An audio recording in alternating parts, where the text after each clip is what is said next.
Hey everybody, Jerry Chook here from Drop Time Ridge, and if you're looking to find more of these this winter and this spring, well then you are in the right spot, because this is episode number 1 on our 3-part mini-series on shed hunting. We're going to keep these videos very short and very sweet, but we're going to jam-pack them with a lot of great information. Plus, we have a giveaway from our friends over at DogBone Hunter, so you're going to want to watch this all the way through, because there's some great product that could be waiting for you. Now, with that being said, if you're anything like me, you're starting to see these guys pop up all over social media across the country, and it's getting you excited. I know I can't wait to get in the woods and start chasing antlers again. You know, I do enjoy doing it, but it's just a little too early right now to go walking through the woods looking for antlers. And let me tell you why.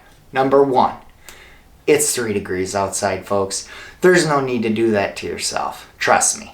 Number 2, well, hey, it's 3 degrees outside. There's no need to do that to the deer. We don't want to put any more stress on them than the deer have already had these last couple months. You know, here in Michigan, you can deer hunt in September, October, November, December, and some parts of the state in January. That's a lot of pressure. Not to mention the rut, all the hunting pressure, the rut, the cold weather temperatures that are moving on in.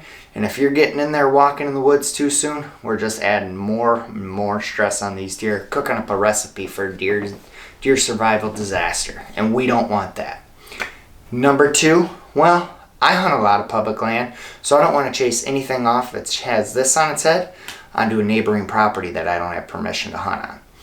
So that's kind of why I like to stay out of the woods for the most part right now. However, there is an exception. And what's that exception? That's what I like to call a speed tour. So what exactly is a speed tour? Well, a speed tour starts online where I'm looking at maps, and it allows me to identify areas where there's high levels of deer concentration and deer sign, where they're more than likely going to be dropping these guys, and you'll be spending a good majority of your time in those areas as opposed to walking miles and miles throughout the woods and not having any luck at all. So a speed tour, it starts online. I prefer to go to Google and type in MI, as in Michigan, MI Hunt. I go to the link there, which is the application from the Michigan DNR. I'm going to throw a disclaimer out here. It only works on public land.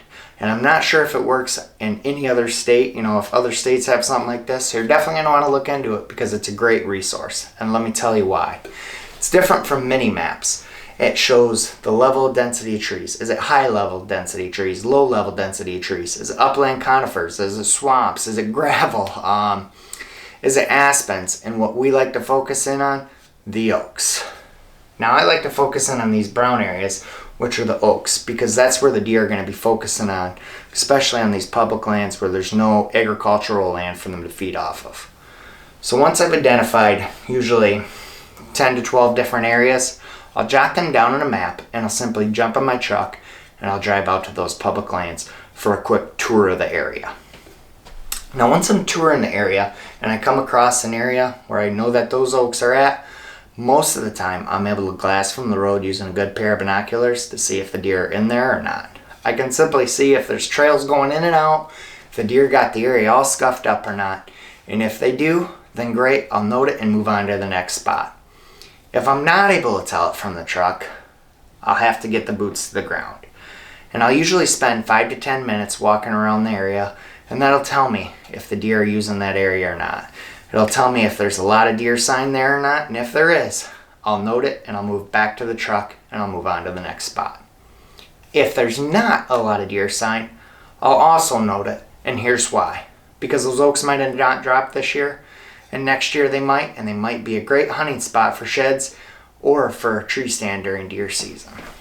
Now once I've gathered that information and I've gone over the areas that I want to shed hunt, I'll simply go back home and wait.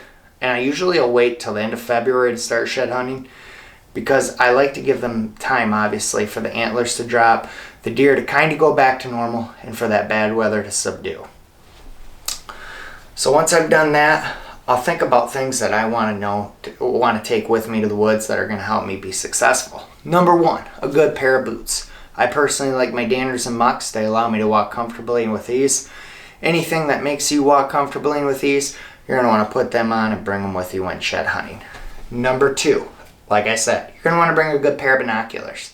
A good pair of binoculars is going to save you a lot of time and walking in the long run. Like I said, you can use it from the truck, but you can also use it from the field, okay? I like to sit there and change my angles up, looking at different areas where these deer have been to see if I can see anything. Because a lot of times that stick poking through the ground might just be that, but it could also be this guy right here. And those binoculars will save you 60 or 70 yards worth of walking. So it's a good thing to have with you. The other thing I like to do is I like to look at the bottom bases of trees, especially the oak trees. And let me tell you why. Because these little four-legged critters will find these guys well before you do, and they'll try to bring them up the tree with them and have an unsuccessful attempt, dropping to the bottom of the tree. Last year I found 3 sheds at the bottom bases of trees from squirrels trying to bring them up there. So it's worth noting when looking for sheds. The other thing that I like to bring, well, my dog Sadie, which we'll be covering in episode 2 of this 3-part mini-series. And when I'm bringing her, I like to bring antlers with me. They can be real antlers or they can be dog bone antlers. The reason I like to do this is because it puts her in a position to be successful. I shed hunt with my dog in the woods, but I train my dog in my backyard. So I want to hunt sheds the way I train.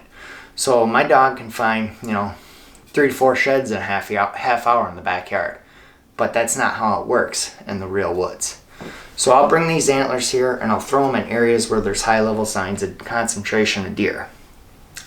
I'll let her run those areas and I'll get her on these every 10-15 minutes or so, continuing to build that confidence in her and that memory of, hey, this is a good thing, I want to find it. That's helped me a lot because in the past I haven't brought them, and I'll be honest, she's ran right over them. It's a lot harder than you think when you're trying to get your dog to do something when she doesn't know what she's actually doing. And that's why I bring these with me, so that way I can keep her focused. The other thing that I like to bring with me is some snacks, some cold beers, some sodas, whatever. You saw it in the Shed Rally episode. I sat down and I simply had a fire, had some hot dogs, had a couple beers. I enjoyed myself. I relaxed. And what did that allow me to do? That allowed me to get back in the game. It allowed me to build my confidence back up. It allowed me to reset my mind. I wasn't having any luck. And it made me go back into the woods with a positive mindset. Those 2 things, confidence and a positive mindset, will help you find more sheds because it'll keep you in the woods a lot longer. It'll keep you sharper and it'll keep your mind on the game.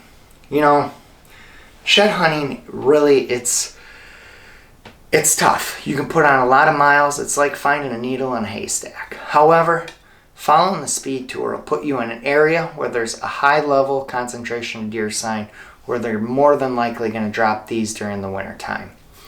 It'll allow you to be in those areas where these are going to be at instead of walking mile after mile after mile in countless areas where there's not going to be really a good amount of deer sign, and you're going to really increase your odds by doing this. Hopefully you can take that information with you into the woods and you'll be able to find some more of these guys. That's why we're making these videos for you guys right now.